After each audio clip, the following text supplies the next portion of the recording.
Hello there and welcome to the first episode of our arena drafting tutorial. First off, we're gonna cover the classes part. Or you gotta know, in order to be the most efficient when it comes to choosing your class, you gotta learn what are the cards that are the most powerful for each class in this arena rotation. Considering the choices we have here, all three of them are pretty strong at the current moment, so I will say it's more of a matter of preference. I'm gonna pick up Shaman. Oh, and by the way, knowing what class is good and which class isn't, it's a matter of trial and error for testing out the classes in the current arena rotation. You'll figure it out in like 3 to 4 matches. Yep. Alright, so we're picking Shaman. When it comes to arena, tempo is the name of the game. And you gotta have an early curve in order to both pressure and contest the board of your opponent. And given our choices, Abusive Sergeant is a pretty decent tempo swing, but that's all it is ever good for. Or it's a pretty understated minion for 1 mana. Spirit Mount seems to be the best choice over here, especially considering it also leaves something behind when we trade it. And the Foxtail Freebooter is a synergy high roll card. Why do I call it that? Because you need to have certain synergies in order for the card to be good. Otherwise, it's just a 2 mana 2/2. And that's not even close to being good enough for an arena pick. I will say we either go for the Abusive Sergeant or the Spirit Mount. I'm gonna go for the Spirit. Evasive Draconid is a really good taunt for the late game, especially considering the opponent cannot remove it directly with a spell. Also pretty good stats for the cost. Mailbox Dancer is a... it's a gambling card. Getting a coin for yourself is pretty fucking good, but your opponent having one can backfire pretty fucking heavily.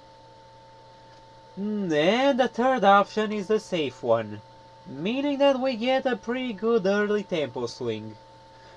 So I'm gonna go for the Ferris Spirit, just so we assure ourselves we have a pretty good early curve. Northshire Farmer, yeah, we're never gonna make good use of this effect.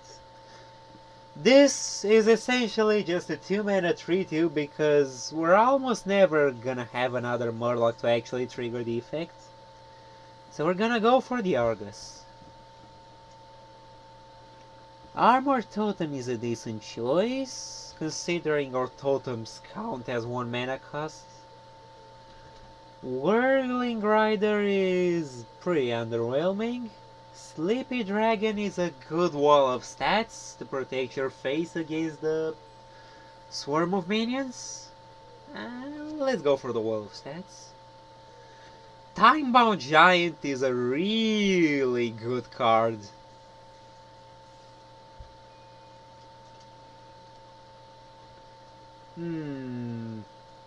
I don't think we're gonna have enough makes to make actually good use of this. So we're gonna go for the 1 mana 1/3, can never go wrong with that. Especially considering we can buff it up using the Spirit Mount and the Feral Spirit. Wailing Vapor is also a really good early game choice. But we also need to have a bit of drawing cycle so we don't run out of fuel. We're gonna need a nature spell. Baba Naga is a really good card for turning back the board. Also pretty easy to activate. Spring Rocket is the safe option. And Electrorite is Basically a 3 mana 3/3 because we're never gonna trigger the effect. We're picking the Baba Naga. And Slime Scale Diver. Despite the fact that it's dormant for one turn, and one turn can actually mean a lot in this game mode, the Russian Poisonous more than makes up for it.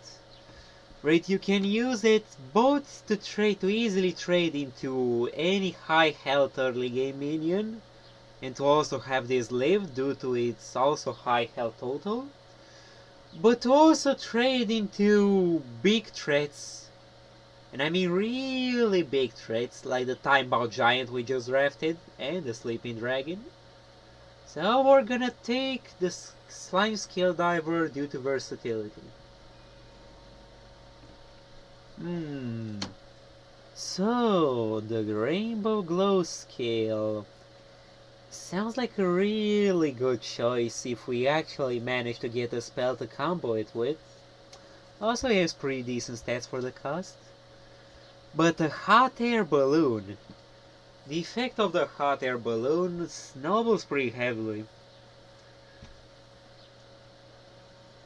The effect is really good for trades considering you get +1 health each time it's your turn.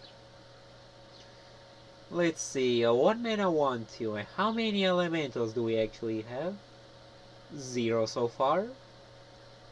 It's alright. The Primordial Drake though. Now this is a really good tempo swing. It's both a decent AoE clear and a body with taunt.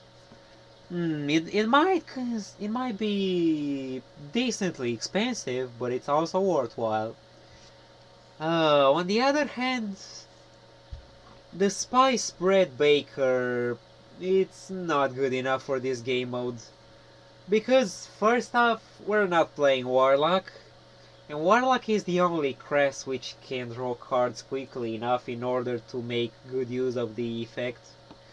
Because the healing depends entirely on your hand size. And when it comes to Arena, you run out of cards pretty quickly. So we're picking the good tempo swing. Ooh, now these are some pretty spicy choices. The Doomsayer, it's actually pretty clunky to activate. But in the right circumstances, it can buy you an entire turn. Which can actually win you the game, to be honest with you. Yeah, it's a card that depends entirely whether the opponent has an efficient answer or not. Our second option is Frostbite. A 2 mana, deal 3. It also works on the face, which is really good. Now if we actually manage to trigger the honorable kill, we might actually screw with our opponent pretty heavily. A 2 mana deal 3 to anything is already pretty decent. But if we manage to trigger the honorable kill, we're in business. Spawnpool Forager is a decent early game minion which leaves a body behind, which is also really good. The Nave Zapper has really good stats for the cost and potential spell damage to make use of. However, we don't have anything that can benefit from the spell damage at the current moment. So we're picking the Flame Tongue Totem, because it can instantly buff 2 minions attack the second we put it on the board. The Gangster, if used at the right moment, can deny your opponent pretty heavily of a good play, assuming he doesn't have an early game minion to trigger it. The Gaba Glide Tech is only ever good if we have a mech to trigger it. We have one so far and I don't think that's good enough, but it's a 3/3 so it's decent. The Tidal Surge on the other hand is both healing in case we get stormed in the early game and removal. This is really good. Ooh, that's a new one. Battle cry freeze a minion until this leaves the battlefield. Ooh, now this is a pretty damn good start.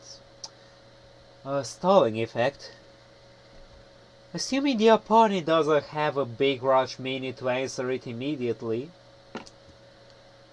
the Mekaru is a pretty decent choice for the early game, especially considering again it leaves a body behind.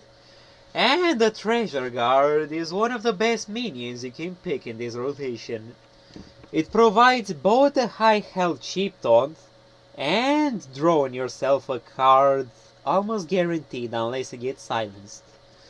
We're gonna pick the Stasis Elemental because we've never seen this card before and I'm gonna have to see how good it actually is. Let's see, Lushwater Mercenary, 2 mana 3/2, this is decent. Burning Blade Acolyte, we are never going to trigger this effect. Technically we do have the Defender of Argus, which can force the opponent to trade into it, because we give the small minion taunt before spawning the actually big one. And the big ol' whelp is a good beating stick with card draw attached. We go for this. Especially considering we don't have any 5 mana minion yet besides this one. Florist is a good early game minion. Now the Possibility Seeker helps you really well to fish for the cards you actually need in order to stay on board or swing it in your direction. Especially considering that even if you don't find what you're looking for, this is still a 4 mana 4/6, which is a Yeti with 1 more health. And Yeti was already really good for this game mode. Oh yeah! And it also has the dragon tag. For the fringe situations we get a card that makes use of the dragon keyword. Not keyword, tribe. The word is tribe. Oh, now these are nice. So, the Timely Wanderer can discover us a pretty good tempo swing. Although the stats aren't particularly great, it's pretty easy to remove considering it only has 3 health. Now the Peasant on the other hand, if we drop it turn 1, it almost always stays alive. Unless the opponent, for example, is playing Demon Hunter, which has access to a 1 mana ping from turn 1 onward, in which case this card is pretty bad to drop on turn 1. And if they're playing Mage, in which case they're gonna have to spend 2 mana to remove this. Now we're gonna take the Peasant. And more card draw is never bad in this game mode, because as I said, you run out of cards pretty quickly. The Bubbler runs into the same situation as the Peasant. Except, instead of drawing cards, this is really good for early game trades, assuming the opponent cannot pop it immediately. Now the Stockhead's Guard can also be pretty good considering I can give taunt to a big body.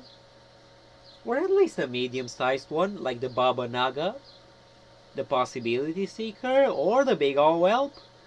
I mean, imagine giving taunt to the Timebound Giant, now that would be pretty good. We're gonna take the Stockhead's Guard. A Silence can come pretty handy. But it's only good in fringe situations, like removing taunt from a minion for example. Plus you can swing it face or trade into the more threatening minions of the opponent. The Gold Rod Grant. This is only ever going to give you 2 or 3 armor at most. But it also has pretty decent stats for the cost. Now the Flame Tongue Totem is the most reliable choice. Oh, but this can come really in handy in certain situations, especially when it comes to swinging for lethal. So we're taking either the safe option or the high roll finisher option. I'm gonna go for the high roll. Ooh, the Scale Rider. See, this is one of the few cases where taking the Scale Rider could actually be a pretty good thing. Despite the fact that I already said synergy cards are pretty iffy in this game mode, due to the fact that you might not ever be able to draw the cards you need to actually activate this. This time, we already have a couple of dragons in our deck, so we're gonna take it. Temporal Anomaly, an early game card that draws us a random card, and it also has good stats for the cost. Now sign me up. The Storm Chaser, unfortunately, we don't have any 5 mana or more spells to actually make use of the effect, so it's pretty trash considering it's a 4 mana 3/4. And the Lush Water is pretty mediocre. So we're gonna take the Anomaly. Ooh. Okay. A Synergy card which draws us into the Baba Naga, which is a pretty good card all things considered. But the Time-Bound Giant is really good as well. Both of these are pretty good choices. We're gonna take the Enforcer. The Storm Watcher is unfortunately barely even close to being worthwhile to run. So we're gonna take the Balloon for the early snowball. Ooh, now the Corporeal can come really good. This minion can be really good if you actually manage to get good use of the Honorable Kill effect, which doesn't happen too often, but if you actually do it, even multiple times, it usually wins you the game. We're taking it. See, in this situation, we will usually take the Hypogryph, because besides the fact that it's a decently statted taunt, it's also a small board swing. But in this case scenario, we don't really have any 5-drop minions, so we're gonna need at least 2 or 3 of those in order to have our curve be stable. Also, as you can see, this one has really good stats for the cost. Ooh, the Macaw sounds like a really spicy choice. We're taking the Macaw. We're taking the Macaw because we want to have some fun. The Dark Spear Berserker. A pretty iffy downside, but the stats are humongous. The Horde Operative can be good in a really fringe situation where the opponent actually runs secrets. And the only classes that could make use of those are Hunter and Mage, and even those don't particularly run more than 2 or 3 secrets for each of their arena decks. So yeah, this is only ever good once in a blue moon. We're taking the Dark Spear Berserker for the snowball effect. Ooh, the Scalding Geyser. 1 mana deal 2 is already really good. But the Dredge effect is amazing in Arena, because it helps you avoid a lot of death draws. Because drawing the right cards is extremely important in this game to assure yourself you don't fall behind on board. Now the Meeting Stone is also a pretty good early game choice. Or all game, assuming you can actually protect it, for example through the use of board clears or taunts. But it usually doesn't ever give you more than 1 or 2 adventurers, which is already pretty decent. If it managed to give you 2 adventurers, then it means it has already paid for its inherent value. The Explodinator is only ever good if you actually manage to put the 2-mana mech we skipped earlier in the draft. We're taking the Scalding Geyser because it is way more versatile compared to the other choices. Oh, and first and not the last, we're taking the really good finisher card. If we have an established board, this can win us the game instantly, especially if we manage to get some good cheap damage in the earlier turns. So, this was for today's drafting tutorial. Stay tuned for the next episode, folks. Have a good one.